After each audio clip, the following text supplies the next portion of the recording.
Donald Trump and MAGA Congress are lying to the American people again. There is no way to reach the $1.3 trillion worth of budget cuts in order to pay for Donald Trump's immigration deportation plan and tax cuts for the wealthy without going after Medicare, Medicaid, Social Security, and children's health insurance plan.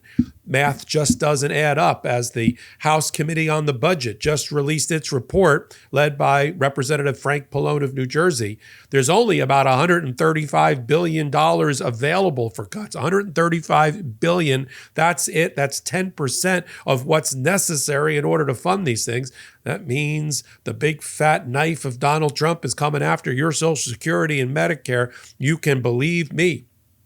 The analysis from, here's the quote from Representative Ranking Member Boyle.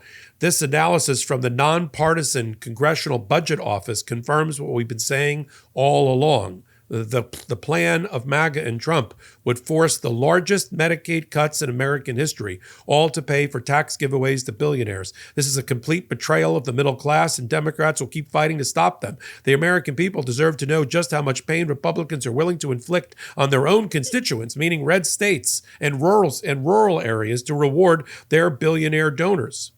As Frank Pallone, who I know, congressperson from my old hometown in New Jersey, said, this letter from the Congressional Budget Office, an independent, nonpartisan group that runs alongside Congress and issues reports. Frank Pallone asked for this analysis, confirmed that we've been saying all along, the math doesn't work without devastating Medicare cuts. The reality is the only way Republicans can cut at least $800 billion within the Energy and Commerce Committee's jurisdiction is by making deep, harmful cuts to Americans' health care.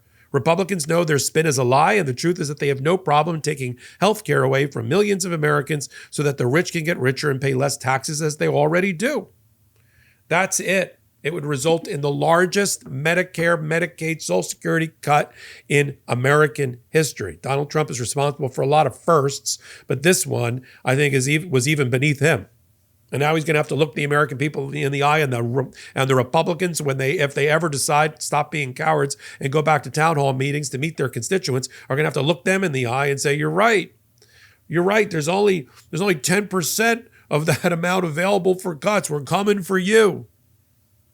We're coming for the least able to defend themselves, for those people that are barely struggling to maintain dignity in America. We're going to make them and tax them to give tax cuts to the wealthy, to pay for an ill-advised and depraved deportation program. Why don't they sort out and get the criminals out who are undocumented? That's not hard to figure out. And then from there, put everybody else on a path to citizenship and let them continue to do their jobs and let them continue to work and pay taxes as they are and raise families in America, just like my grandparents did when they came to this country. You know, they were all naturalized through Ellis Island. Sure, set up new Ellis Islands, set up new naturalization centers, not detention centers, and vet these people, and then let them be in America on a path to citizenship. Or if they can't ever get there because of some criminal background or history, then you deport those. Isn't that a better way to build America? I think so. Al Green was right. I mean, I'll do another hot take on this. There was another fight broke out in Congress today about censuring Al Green. He got censured by the House on a very slim partisan line vote because he yelled out the truth. He spoke truth to power during the president's joint session address when he said, there's no mandate to cut Medicare, waving his cane. A guy's in his 70s. And they dragged him out. They had him dragged out of the session for being disruptive. You know who they didn't drag out? Remember the guy that yelled out, "You lie," to Obama? The guy from South Carolina. They didn't drag him out, that white guy. No, they dragged the African-American black Democrat legislator who revoked his privileges for the night because he spoke the truth. And now there's a whole firefight on the floor before he was censured, which I'll do another hot take on. What do we do about it? It's very simple. All of the House is up for grabs in less than 2 years. Anybody with an R next to their name, any of these cowards that refuse to meet with people in town halls, fire them.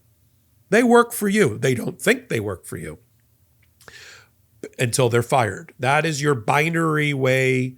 It's the only way. You vote up or down, live or die. That's how we do it in this country. Sure, you can send money or not send money. You can make complaints. You can send letters. You can do protests and marches and on all sorts of sit-ins and die-ins. You can do all of that. But you got to go vote. And when you vote, anybody with an R next to their name, send them back and send them out. Run them out on a rail, as we used to say. Because if you don't, your Medicare, your Medicaid, my Medicare, my Social Security is all at risk. Because there's no other way to pay for his failing and failed programs. We're watching an epic disaster in the making 46 days in. I call it day 46 or day 47 of the hostage crisis, because American values have been taken hostage by Donald Trump. This is the worst start of a presidency I've seen in 59 years. I've been watching the presidency since at least the last 50 years. I remember Nixon and Watergate, as a small child. I studied American presidency in college and towards my master's. I get it, but I've never seen a worse start to an administration. They used to say Jimmy Carter was a terrible first-term president. Yeah, what are we watching now? The destruction of American U.S. economic dominance, the destruction of American influence around the world, the destruction of the American brand of democracy.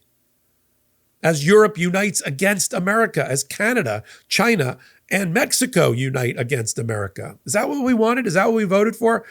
I forget now. I don't remember that being in the ballot box. Well, this is what happens when you vote. When people vote for a felon, they don't want to believe it. Felon is as felon does, as Forrest Gump sort of once said. I'll continue to follow it all right here on Legal AF. Thank you for joining me. We've got about 6 to 8 videos a day from all sorts of contributors. Court Accountability Action. We got Lisa Graves. We got Alex Aronson. We got Mike Sachs. They're looking at corruption at the federal court system on a daily basis, and they bring in other contributors as well.